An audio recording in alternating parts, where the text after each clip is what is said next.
Once the Suez Canal opened in 1869, it took 3 months to transport cargoes of copper from Chile to London.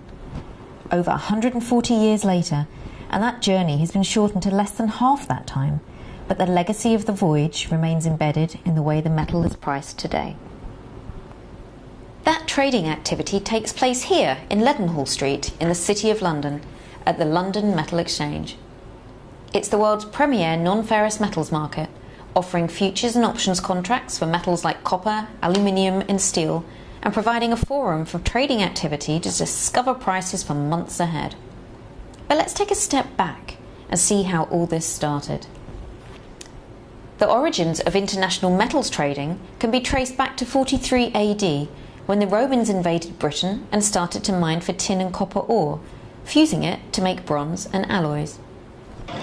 But it wasn't until 1571, when Queen Elizabeth I ruled England and the Royal Exchange was opened, that the roots of the modern-day exchange can be traced.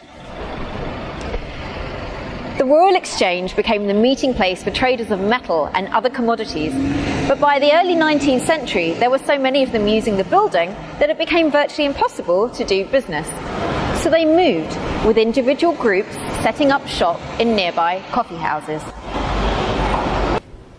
Metals traders gathered at the Jerusalem Coffee House here in Cowper's Court, where anyone with metal to sell would draw a circle in the sawdust on the floor and yell out "change" to attract others to join him.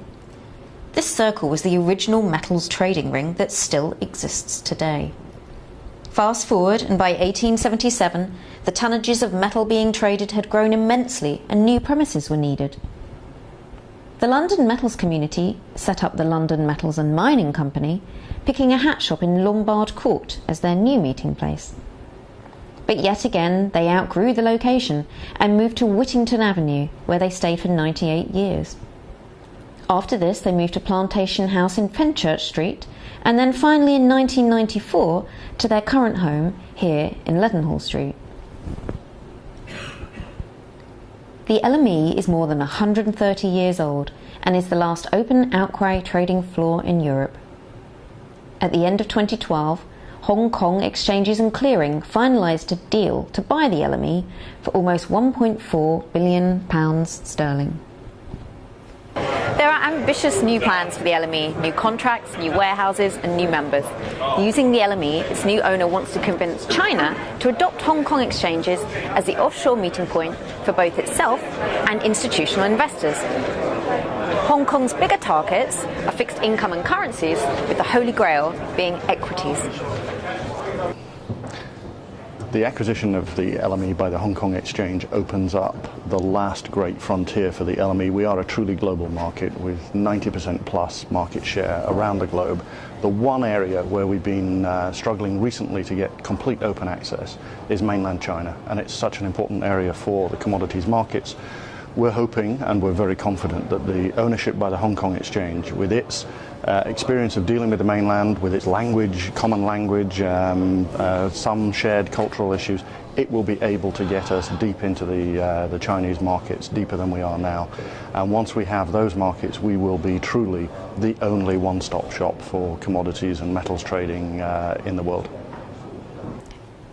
Volumes transacted on the LME are worth more than a notional $14 trillion, and this figure looks set to rise as regulation drives volumes on exchange and the LME introduces new products. Hong Kong Exchanges and Clearing has said it has no plans to close the ring, which has survived very well despite the advent of electronic trading. At first glance, the ring trading sessions appear to be a group of people yelling at each other and gesticulating wildly to attract attention.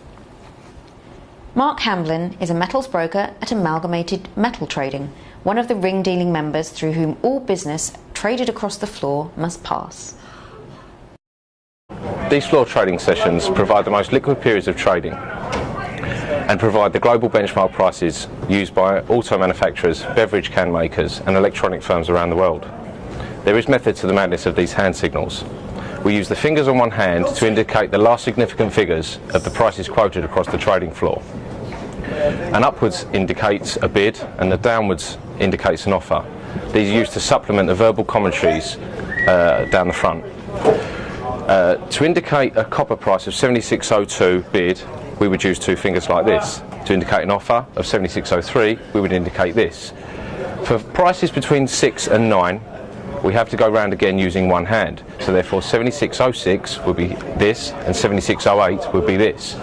A lateral hand movement indicating a price of 76.05 trading would be like this. The LME's new owner might be in Hong Kong, but all the trading activity, most of it still takes place here on the floor in London. Just as in the past 130 years have seen great changes for the LME, so too will the coming decades likely see change as East and West strengthen ties and new pricing opportunities open up.